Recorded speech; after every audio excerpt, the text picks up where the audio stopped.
Good evening, everyone, and welcome to Triple Threat Comics YouTube channel. I'm your host, Ian Miller. Tonight, we welcome back a very good friend of mine. He's the creator and writer of Xyber Ronin Atomic Vamps. Please welcome Daniel Garcia. Thank you, Ian. Appreciate you having me on again. Love being on your show. Absolutely. It's great having you on. Appreciate it. It's definitely been a minute since we had you back on, but yeah. It's been some time. Yeah, I always enjoy talking with you. So I know we have our sidebar conversations, and then we get to go on and have all the fun conversations on your podcast. So it's on your YouTube channel. So it's always fun. Yeah, absolutely. We always have a good time. Last we spoke, you were just completing, your latest Kickstarter, which it did very well, as I understand. Yeah, the Xyber Ronin Kickstarter did pretty good. We're working on issue number 2 with Maiku Oliveira. It's a long time coming, but anybody that does comics understands that it's a labor of love more than anything, just because it's so expensive. But then, I've been busy with some other projects trying to feel out like what works best, I guess. And it's, it's a trial and error, but I've gotten a lot of good feedback on Xyber Ronin. I met with someone a couple of days ago who publishes comics here in Florida. And he was like, oh, he loved the Xyber Ronin stuff. And he had a lot of great stuff, a lot of good feedback for me on the book. And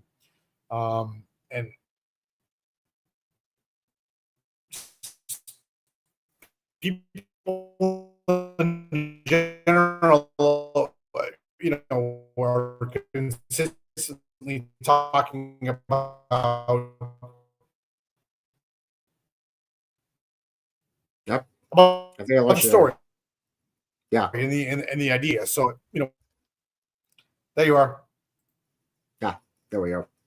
Is it me or is it you? I think I lost your video. Okay, all right, you're back. Yeah. Well, that's great. You're back. All right. Sorry. Yeah. We were having some connection issues. Can you hear me okay? Yeah, I can hear you. Okay, great. So now, we did that Kickstarter. That one did pretty good. And then we did try to feel out like the different audiences and to see what other kind of aspects and audiences we could hit.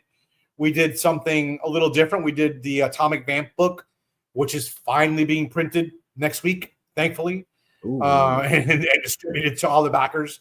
And then we did Laser Wolf, which is another idea of mine. Just kind of came to my head, and I was like, I wanted to do something more vigilante-wise, and Laser Wolf came out really good. Zilson Costa was the artist, and then we had a couple different colorists on the books. But they're finally done. So we're getting those printed and sent to their backers.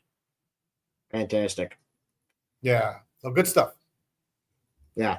I know how much of a, hassle it is, to make sure that everything gets printed on time so they can give it to the backers. I understand that completely.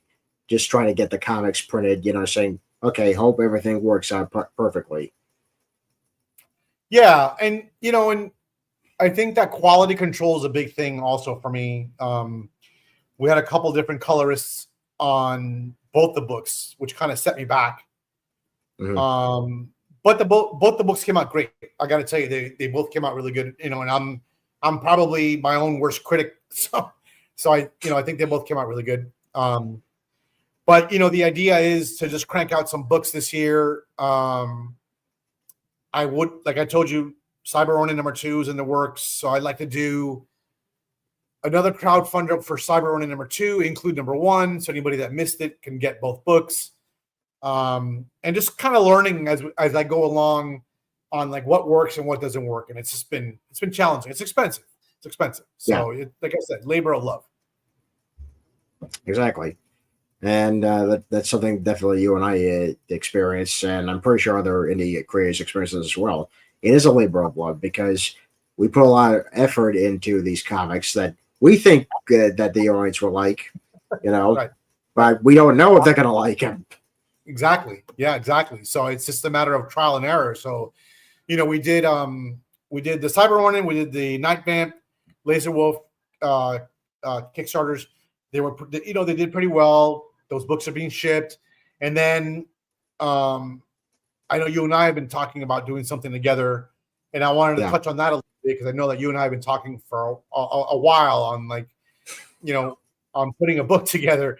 And it's funny because when you look at like artists in the music industry or in like the art industry or in whatever creator owned industry, so to speak, you'll hear a lot of people say, oh yeah, I want to work with that person, and him and I, or her and I, or whatever, are going to put X together, an album or a book or whatever together.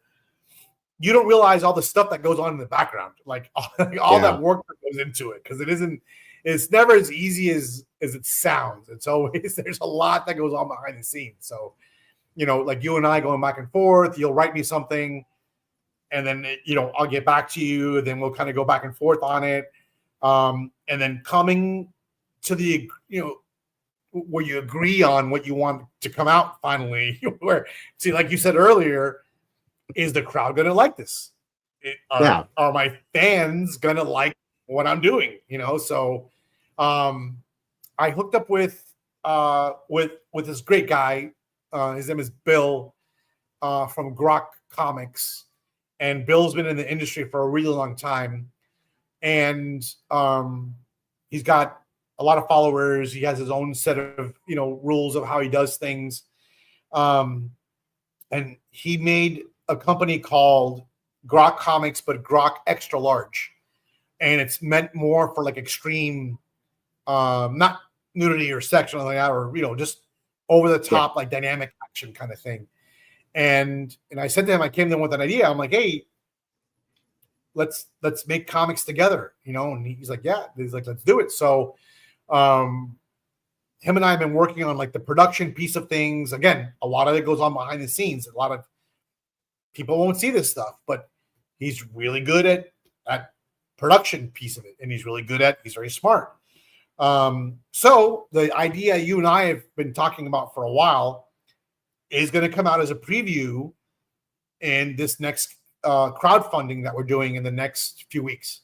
So, and with that, then Triple Threat Comics and Dang Comics and essentially Grok Comics will be working together on something. So it's pretty cool. Yeah. Very excited about that. I wish we could tell you more about, but again, we had to keep some things held back because, again, A, we want to surprise you. B, we want you to actually purchase these books, particularly on the Kickstarter, so you can see the preview. But yeah, I was very excited about it, because, like Daniel said, we wanted to work on a project for a very long time. We tried several times, but our schedules never quite really worked. Which again, for those indie creators up and coming, you'll see that a lot. The schedules don't quite match, or the project doesn't quite feel, like the right, fit for it. But when you actually get the right fit, then it all works out.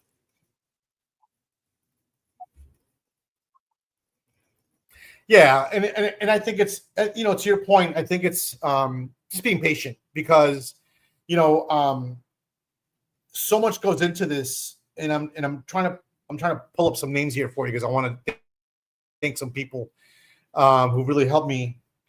Victor Gomez Martinez, if you guys get a chance to look him up on Facebook, on social media, he's the one that's doing the book that Ian and I have been talking about. Victor Gomez Martinez is a fantastic human being. Very talented. The book that Ian and I are doing can, in my opinion, be a cartoon because it's just so well written and so well drawn out by this guy. Check him out when you guys get a chance. And then Alan Goldman is actually penciling this next Kickstarter for me, and he does some fantastic work as well. So a lot of great stuff coming up. And then with the team up between you and I, and with Grok and Bill, who's a fantastic person also, I think we have some pretty good stuff lined up. But going back to what you were saying, I think it's a matter of pacing yourself and not obviously financially you need to watch yourself because I still have a job that's 50 hours a week that I'm working. And then you got to make the time to do this stuff. But I still got to take care of my family, and and comics just won't. That's just not doing it right now. So it's Yeah. I gotta make it work for me however I can. Yeah, it's much easier if when you're single person and doing the comics full time. It's much easier to manage because you can manage your money pretty simple. Taking on the big paying jobs. But when you do a family, you have to take that into effect. Saying okay, the balance. You have to have a healthy balance here. You know, yes, you want to still pursue your dreams and all that, and you should. But again, you have to have a healthy balance financially as well. Yeah, no, I agree, and I think also that with good quality comes, not always, but typically, if you want good quality, you're going to need to pay for that. So Yeah. if you want better artists, better colorists, better letterers, better production team, it may cost a little more than hiring somebody for $10 an hour or a page or whatever. You're going to get essentially what you pay for. Yeah. And I'm not at all. Listen, artists can tell you whatever they feel that they need to get paid. It's up to them. But I just think that a better production in a book makes it more appealing, I think. So, let me ask you a question. Yep. I Do think I'm you losing you feel here. that comics are on a upward or a downward trend, in your opinion? Oh, I was saying that. yep. Do you feel that comics are on an upward trend or a downward trend? That's a tough one. That's a tough one, really, because obviously everyone has a different opinion of that. But I think right now, culturally, it's an uphill battle because it really comes down to the quality of the work. I feel, especially when it comes to writing and illustrating. I'll give you a perfect example. I'll give you a perfect example. Right now, there's currently at Marvel a Spider-Man series. I just read the recent Amazing Spider-Man storyline. The nine deaths of Spider-Man, and it just seemed like the company is just punishing the character to a point where people are just alienated. They don't want to read the book anymore. And another thing was, I just found this out not too long ago. They made Mary Jane Watson into Venom. And I'm sure you're thinking, Okay. okay, yeah, I'm sure you're thinking, you really don't care about your fans right now. Yeah. Yeah, because this is the thing that bothers me. You can't alienate the fans. You really can't, because they're your Yeah. biggest No. customers. They're your biggest supporters. Yeah. Yeah. Yeah. No, you're right. So Yeah. Yeah. The comic fan is what pays their salary. But like, so I haven't read a recent comic. I think I bought and read something recently, and I can't tell you what it was, Ian. I think I bought Hulk versus Godzilla yesterday on eBay for a couple bucks. uh, Um, and then I bought Flash JLA. No, sorry, was it? Sorry, JLA Sonic. Sorry, and I kind of thumbed through cool. that a little bit just to read it. It was pretty cool. Mhm. Yeah. Um, but I read primarily 80s and 70s stuff. Why? I don't know. Maybe that's just the era that I grew up in. I don't know. But in my opinion, I think comics are stagnant right now. They're flat. If you look at your average crowdfunder, and I've been looking at this recently, we're doing a lot of homework to see like what crowdfunders or what comics are making on crowdfunding platforms. And I've noticed that nothing, unless it's super popular or unless there's a lot of nudity or a lot of like X-rated stuff, nothing is breaking $5,000. Nothing. Mm. As opposed to Kickstarter and crowdfunding 10 years ago, you were crushing it. You could make $7,000, $8,000, $12,000. And now Yeah. it's just, I've just seen a downward spiral on like just crowdfunding alone. The market's saturated. So like, again, this is in my opinion, in talking to this friend of mine that publishes comics here in South Florida, he says, I do not publish superhero books.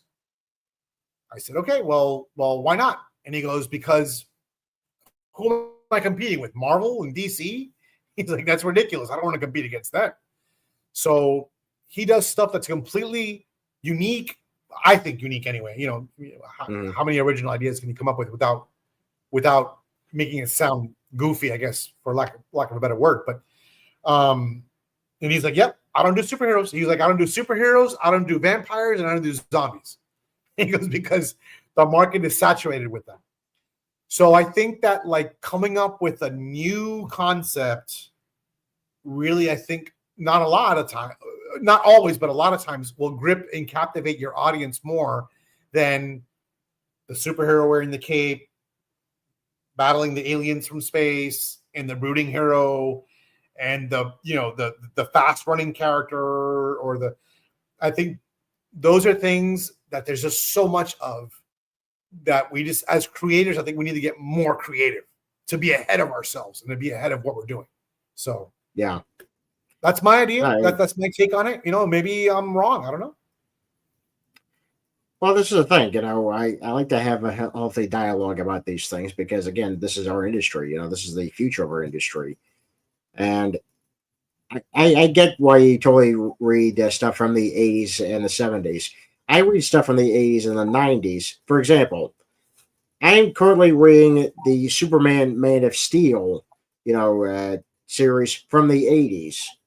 Yeah. Because they took risks with the character. They made it it was a reborn. It was refreshing to see a different take on a character who at that point had been around for 50 years. Yeah. Yeah. And I John talked to Byrne, the John Byrne run. Yeah. Amazing art, incredible story. They killed it with that. It was. I still read those issues till this day. Yeah. I still read that stuff. It was just so good, Yeah. Anything from the Triangle era, from 80s to 90s, was spectacular. I had Mike Corlin on here a couple of times, and you folks remember these shows. He talked about, just how difficult it was, to come up with new, exciting stories, but they did it. They did it, just to keep the character fresh. But also, he also acknowledged something that I think is very important.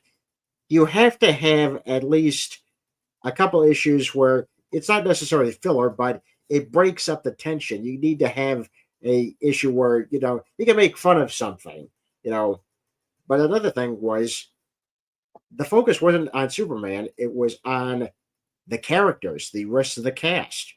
That's another thing. I agree. Yeah. It wasn't just about the Man of Steel. It was about how how everyone interacted with him as Superman. Yeah.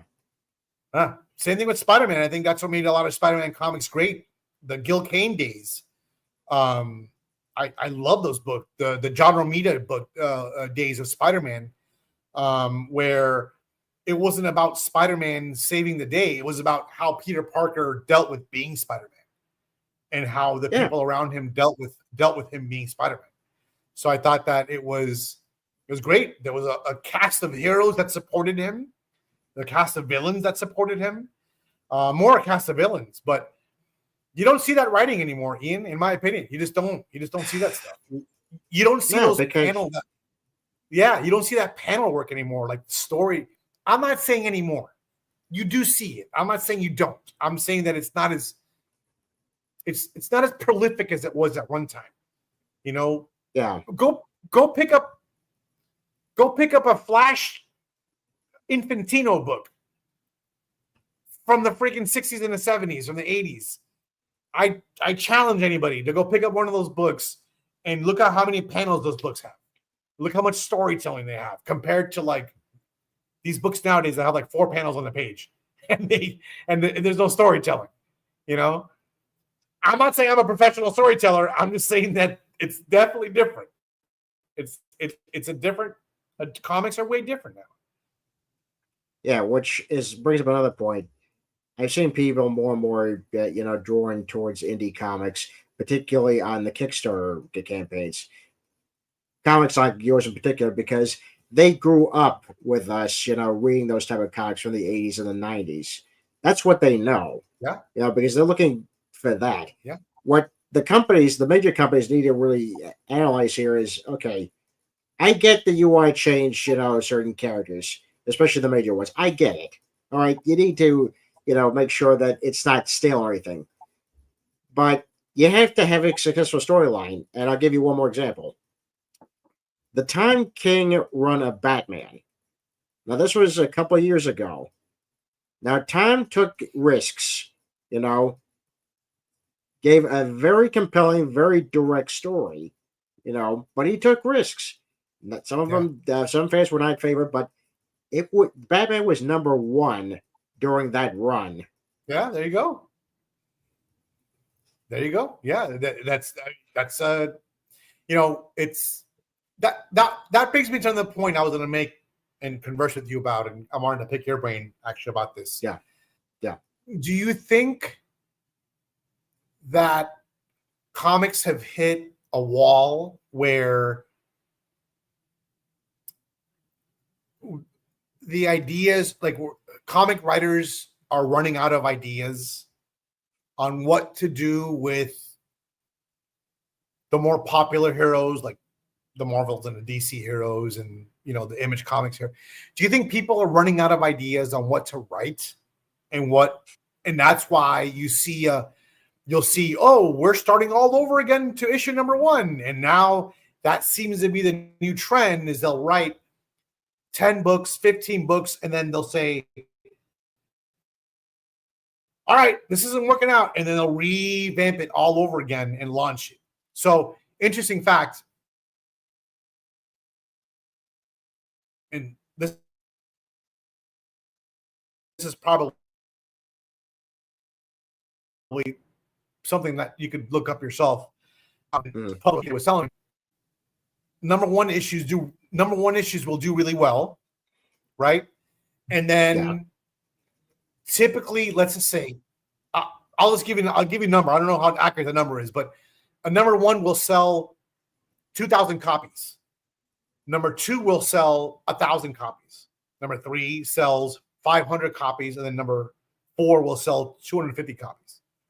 Mm-hmm. So unless you've really captivated your audience, and you've, like you said, with the Batman story, where it's captivating and you got your audience for 20 issues. Yeah. But what's changed in the industry, where if you go back and look at the Bronze and Silver Age Superman and Batman books, they were on issue 271. Even with the Hulk, they were in the 200s. So what's changed? Yeah, it's really a tough thing to really put a finger on, but with new writers, come up with their new ideas, their own ideas for, to. I'm sorry. Go ahead. I apologize. Yeah, that's right. No, new writers come into these books. They come up with their own ideas, just saying, okay, let's just, make sure that, we'll respect what happened with the last writer, but let's make it our own thing here. I think what the thing is, I understand, you want to do something else with the title, but when you're coming off a very successful run of something, you really need to talk to the actual writer of that successful run, saying, okay, what can I do that's not going to break what's happened, in the previous storyline, and how can I, go even further with what you did? Obviously I want to add my own stuff into it, and sometimes I don't think the speak the same language at times. I don't think the writers are actually talking to each other on the successful runs, because that's a good point. Once again, I'm going to bring up Spider-Man. Yeah. Yeah. There was I was just going to say, like, Hulk. I know Hulk is going on, like, that's a title, especially the Immortal Hulk, crazy. Like, it's just done so well. Which then, and again, you know more about comics nowadays than I do, so stop me. I may sound stupid here, but Immortal Hulk did so well that Marvel was like, hey, these Hulk issues are crushing it. Let's do some different Hulk stuff. And then they branched off and did a bunch of other Hulk things, Hulk comics that have been successful. They've done well. And it's because they took the Hulk into a different direction. He's not just some mindless beast from the 80s and the 70s going from town to town and dealing with problems. Now he's like actually, from what I've read, fighting monsters and stuff and all kinds of like creatures and whatnot. And totally took it in a different direction, but it worked. It worked really well. Yeah. Yeah. That's true. They did work very well. See, this is, I think, what was happening. I think the other writers actually spoke to the main writer and said, okay, you guys have clear ideas, but here's the ground rules. This is the problem. They're not communicating. And they need to communicate. Yeah. I mean, I think, that also goes back to, you can make that argument with independent comic artists and independent comic studios and publishers.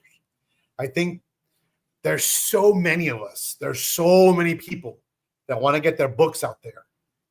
And there are a lot of people who are unapproachable or absolutely difficult to talk with. And they're just, you're obviously a lot easier going, you and I have always had a great relationship. We've never had a problem. This guy, Bill from Grok Comics, same thing with that guy. He's very easy, very approachable,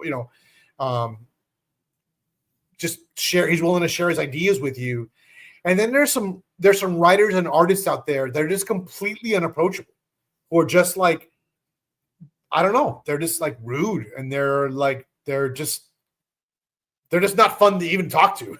It's, and they've probably been burned and they don't want to deal with it, so they just kind of go off on their own and do their own thing. That's fine. That's up to you. That's up, but no one's been able to unite these independent comic publishers. No one's been able to do that since like the 80s. And say, hey, listen, if we just pull our resources together and, let's just say you and me, we're like, hey man, we're going to do our own thing, and financially together you're stronger.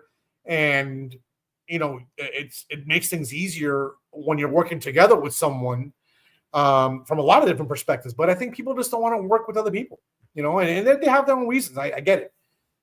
People get burned a lot, and I've been burned, plenty of times, and I'm learning to be better at that.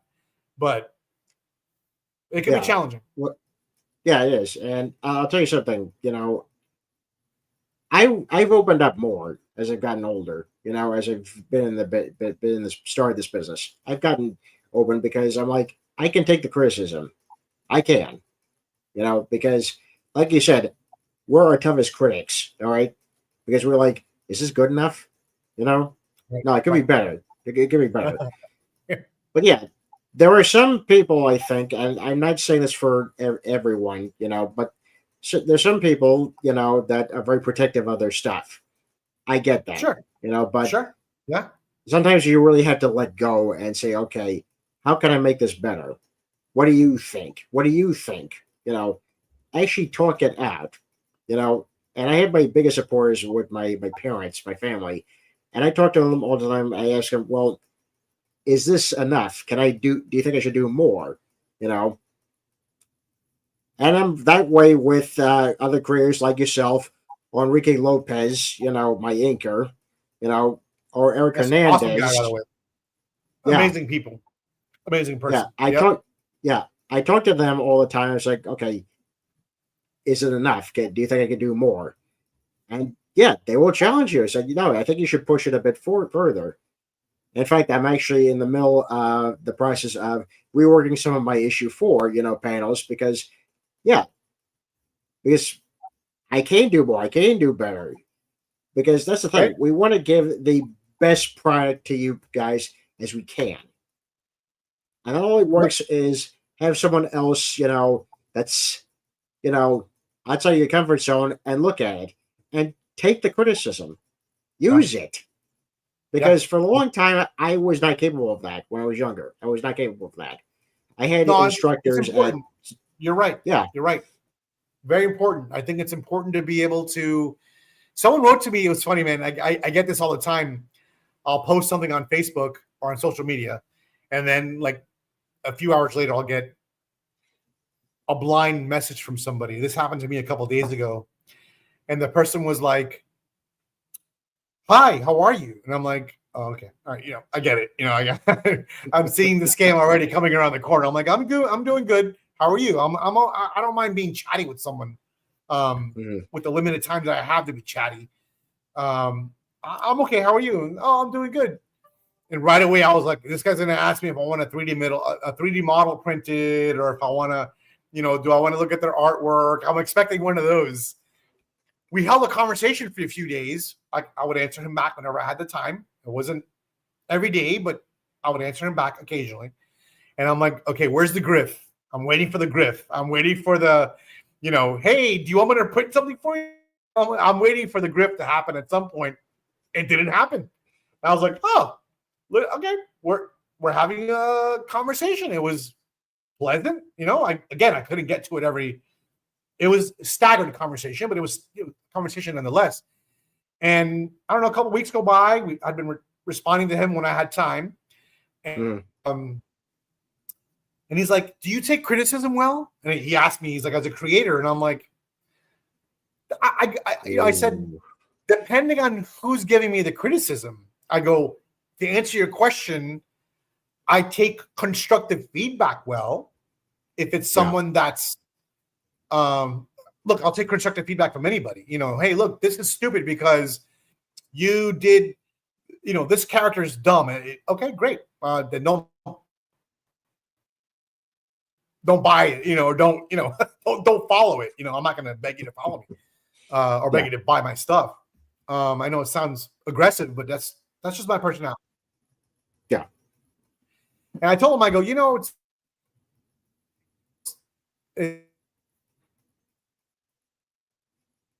I said, it's a good question. I said, I will take the feedback. The crew have spent the money and spent the time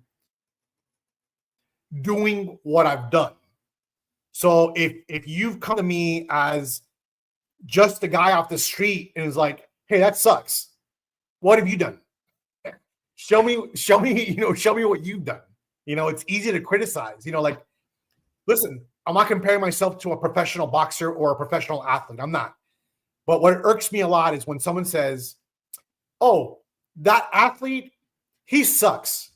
Look at what he did." And I'm like, do you know how much time that guy spends training and spends his life preparing for these moments of? So it goes the same for you and I. If you gave me feedback, Ian, I'd be like, this guy knows what he's talking about because he's in the industry and he's, he knows what he's doing. Anyway, I'll finish the story with this. He then writes me one afternoon and writes me, "So, do you need some 3D modeling done?"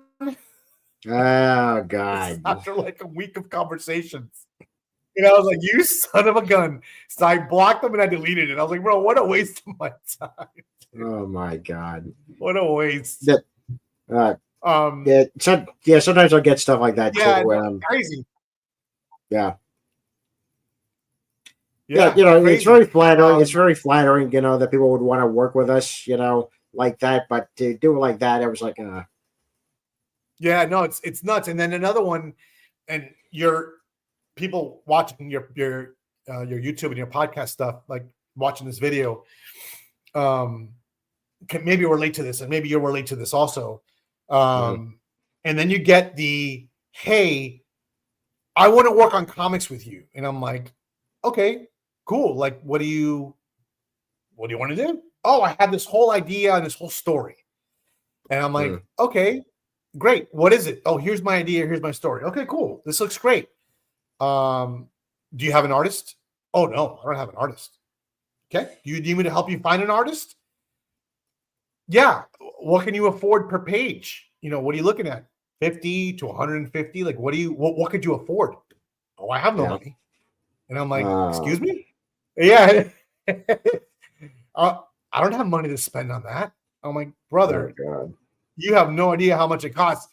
"Ian, I know you do your own comics and you and you will farm out the work also, because I know that you have people that help you with the work. You take your own time. Your time and your money is essentially, this is your time. This is your money now that you're on me having a conversation. It's your time. You're taking your time to have this conversation with me. And there's nothing more valuable than our time. Nothing more valuable than it. Because this 45 minutes, hour that we're talking, we don't get this back. You can't put a dollar amount on this. This is our time that we have. So don't waste people's time, man. Come prepared. Have the tools or the finance to help someone out to do what you need to get done. Don't expect people to do stuff for you. Yeah, it's true. That's another thing that we use Kickstarter and folks for Kickstarter. We actually do use some of the payment, not just to print the books, but also to pay the artists. That's another thing. And in fact, I'm actually going to launch a Kickstarter myself, maybe in May, for Codename Hunter. Nice. So when I do have the opportunity to pay, Enrique, who's doing the inking, I'll be able to do that. Yeah. Yeah, that's great. Yeah. And just the fact that you have your own team that's willing to do stuff for you is great. There's a few artists that I go to that I know I can go to on, like the guy from Laserwolf, Zilston. I drive him crazy because I'm like, hey man, I need some more pages done. I'm like, but give me some time before I got to figure out what's going on with, some financial things, and I got to get some stuff done. And he's like, yeah, no problem. Take your time. He's great. Roberto Jaramillo is awesome too, from Mexico. That guy's amazing. All these guys I work with are just fantastic. Yeah. This is what I always believed. And so far I've been proven right. When you surround yourself with talented people, it makes everything okay. It makes everything just right because, I have been fortunate enough to work with talented people, they're doing their own work. Yeah, I know Eric just from conversations with him, and he actually helped me design Laserwolf, which I thought, you kind of said, hey, have him help you because he's so good. And he spent a lot of time helping me design the character. And you're right, man. Like if you surround yourself with, you got to surround yourself with people who are positive, who've got a good attitude, who are passionate about this, because you're going to be spending a lot of time behind your laptop, in front of your computer, writing stuff down, I use this analogy at work all the time. And I don't know if it fits for comics, but maybe it does. I don't know. But I tell people around me all the time at work in a professional setting, I tell them, don't ever be the smartest person in a room. There should be someone smarter than you in every room that you're in. It may be different in my environment in, working as an investigator, maybe a little different, but, in my professional, meaning in my day job, I try never to be around people that don't know more than me. If I know more than them, then there's a problem for me. And I need to bring what I know to the people that I'm around. But I like being around people that are better than me, and I'm okay. I'll tell you that. I'm not ashamed to tell you that. There are people who are smarter than me and are better than me at what they do and what I do. And I like being around those people. I'm humble. I'm fine with doing that because I'm going to learn something. I'm going to figure things out and I'm going to learn something.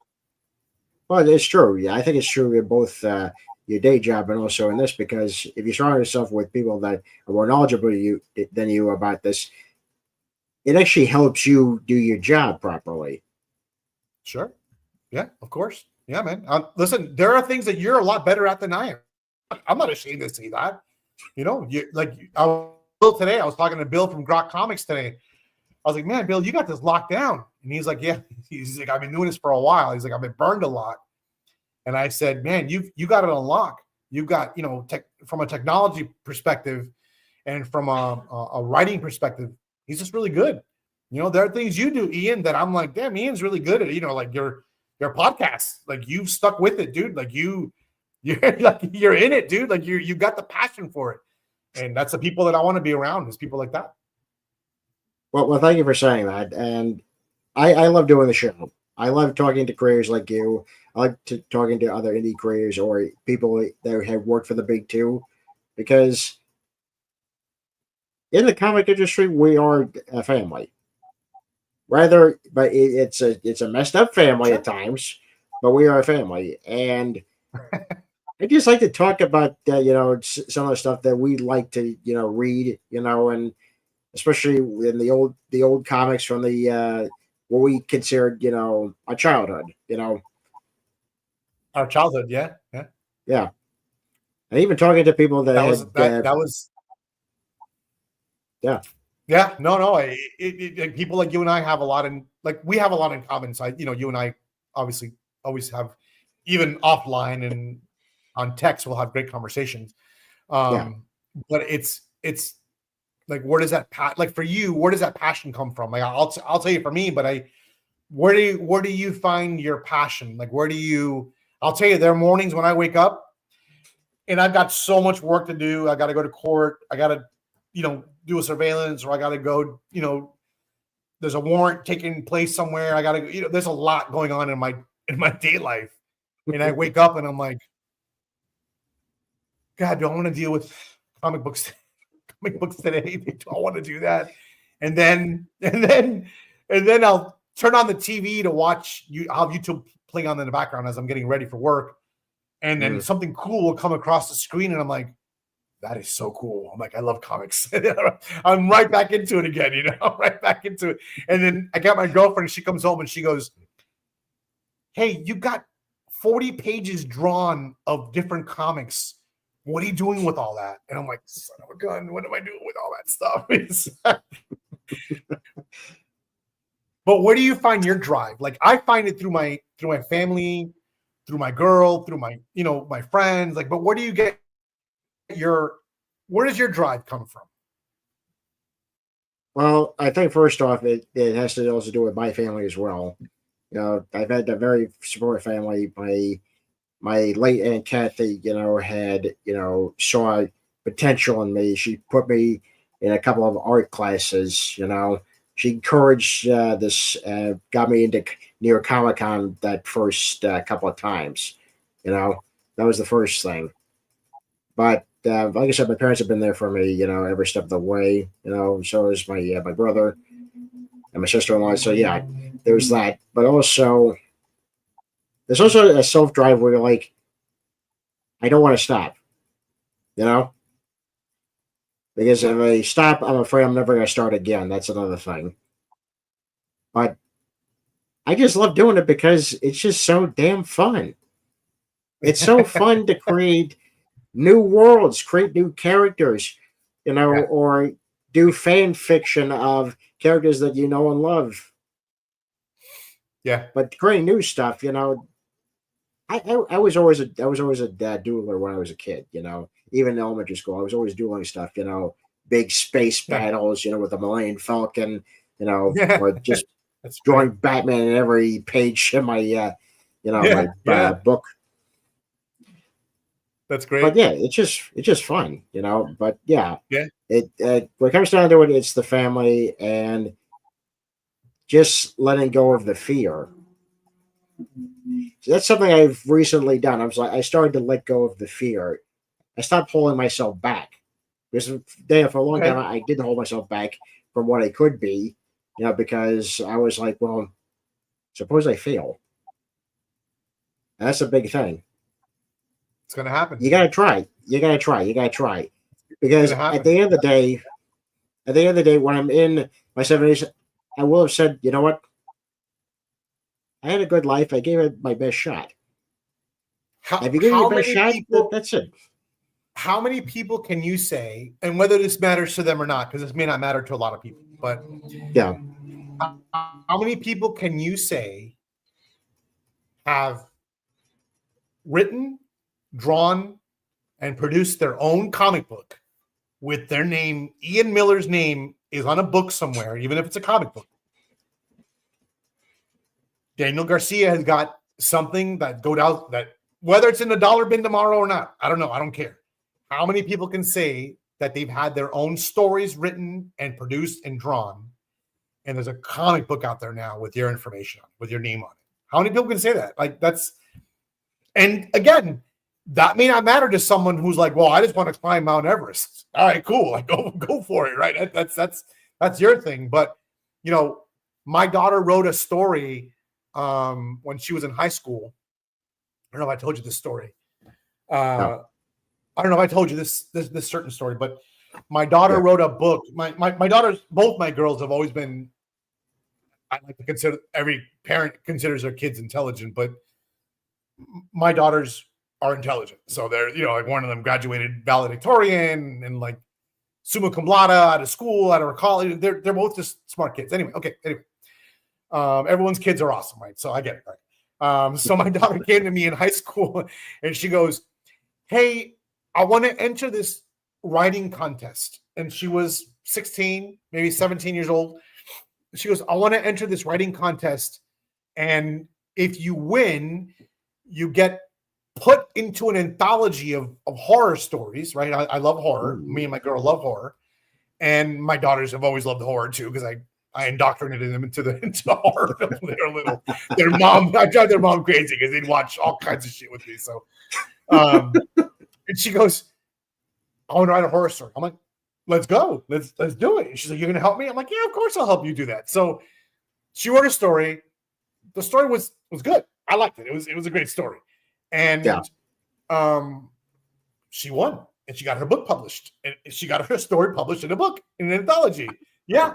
and I'm like, I told her name is Mia. I go, Mia, do you realize that you wrote a story and it's in a book and now it's out there for people to purchase? I'm like, talk about like cementing yourself in history, right? Even if it's like modern history. To me, it means a lot. To Ian, it means a lot, because to your point, it's an accomplishment that you've made, man. And if we fail and we screw up, my passion drives me, man, and it gets me going in the morning. And I look at my bank account and I'm like, oh crap, I got to pay the rent. And then I go, I got to do some more Kickstarters. So, what are you going to do? Absolutely. Just got to keep going. Yeah. You got to keep going. You got to keep trying. I agree, man.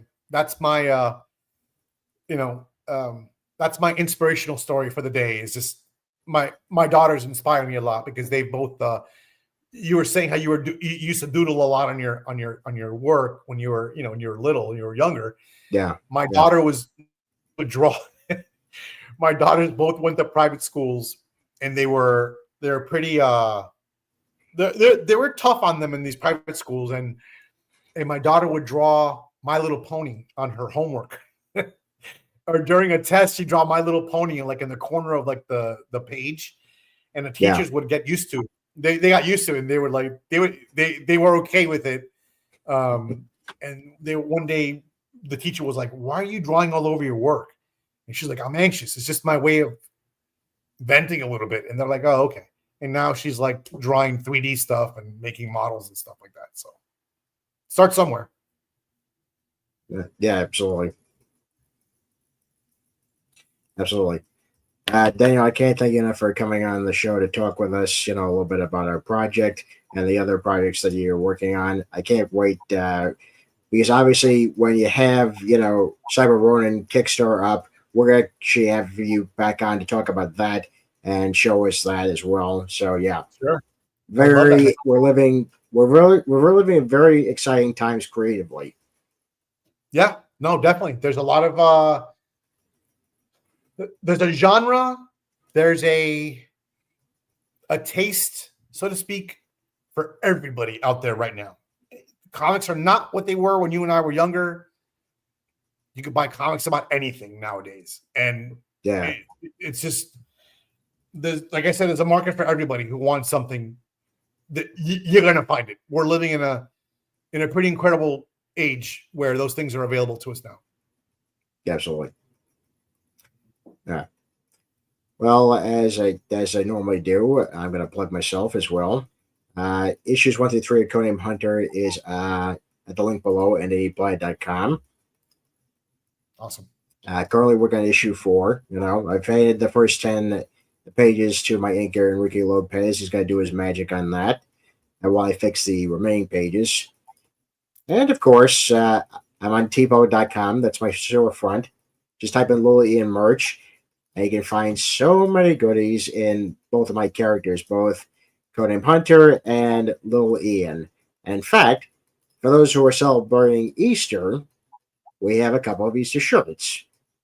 For example, I love that you do that. That's so yeah, cool. it's called Lola Ian an Easter Mystery Part 1. There's 3 shirts, 3 designs, so it's 3 parts. Tells a whole story. So make it a set and collect them all. Love it. Yeah. So creative. Well, thank you. Well, I think that's gonna be it for us tonight. I'm Ian Miller, and this has been Triple Threat Comics YouTube channel. Have a good night.